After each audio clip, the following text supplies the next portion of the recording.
Vamos falar sobre os capítulos 8 a 10 de 1 Samuel. Olha que coisa impressionante. Os filhos de Samuel, ele colocou eles para julgar Israel no lugar dele, que já estava ficando velho, e eles eram corruptos, recebiam presentes.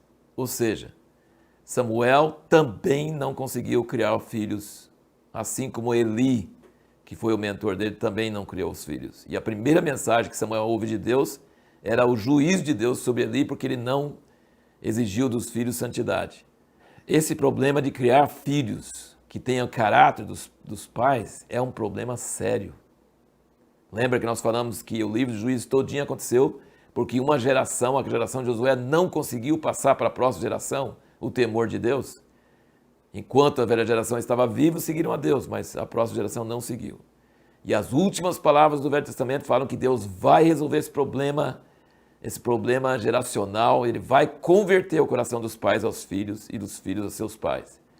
Mas nem Samuel, nem Eli, ninguém conseguiu criar filhos. E aí o povo de Israel já estava farto da confusão, da anarquia, de não ter rei, de não ter governo, de cair em problemas, de ter inimigos, de ter que clamar a Deus, e Deus levantar um juiz do nada, e cada juiz, nós vimos no livro de Juízes, cada juiz estranho, cada juiz que tinha algumas coisas bem estranhas, e eles falaram: Samuel, estamos cansados disso, nós queremos um rei, dá para nós um rei. Samuel ficou muito chateado, e Deus falou assim: não te rejeitaram a você, mas rejeitaram a mim.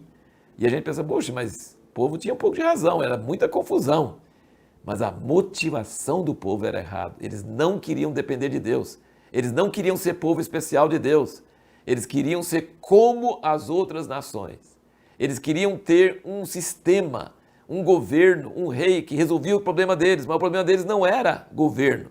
O problema deles era idolatria. Era seguir outros deuses. É quebrar a lei de Deus. É não cumprir a aliança que Deus fez com eles. Esse era o problema deles.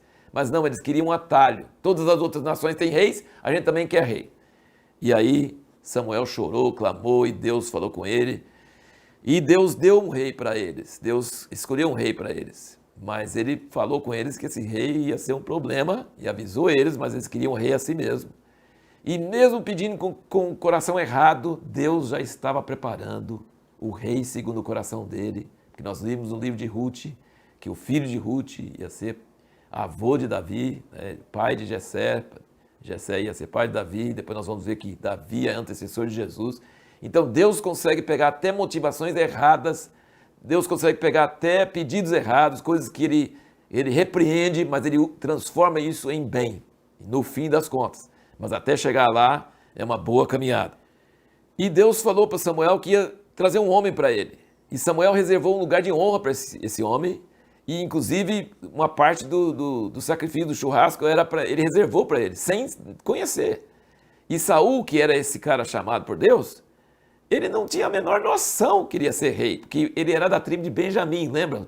A tribo que quase foi exterminada, uma das piores, mais desprezadas tribos de Israel. Ele era de Benjamim. Ele estava procurando as jumentas do pai dele, ele não estava procurando ser rei. Mas Deus falou: vou te mandar um homem.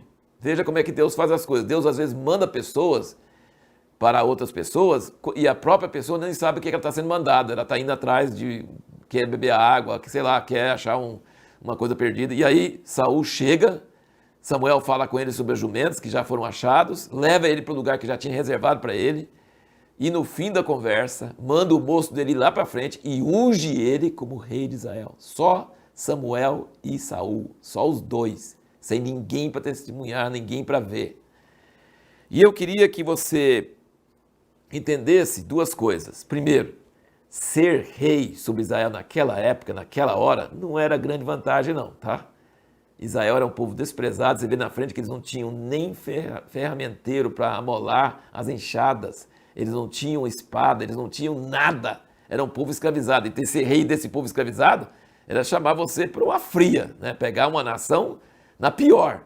Então não era tão grande honra na hora que foi escalado.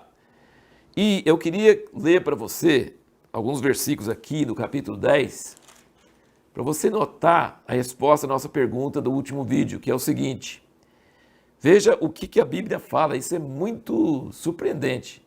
O capítulo 10, versículo 6, Samuel fala para ele: o Espírito do Senhor se apoderará de ti e profetizarás com eles e serás transformado em outro homem.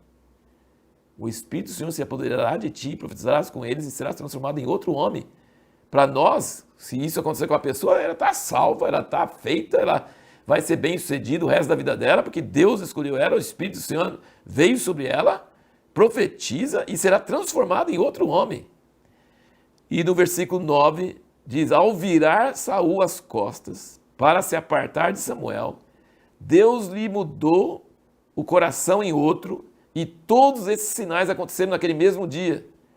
Versículo 10, quando eles iam chegando ao outeiro, eis que um grupo de profetas lhes saiu ao encontro, e o Espírito de Deus se apoderou de Saul, e ele profetizou no meio deles.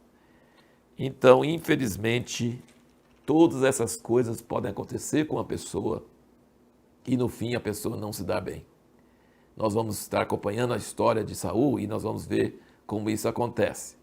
Mas veja bem, ele foi transformado em outro homem, ele teve o Espírito Santo descendo sobre ele, mas você vai perceber na história que Saul não terminou bem. E a pergunta que nós queremos responder no próximo vídeo é o seguinte: por que podemos dizer que no reino de Deus a pressa é inimiga da perfeição?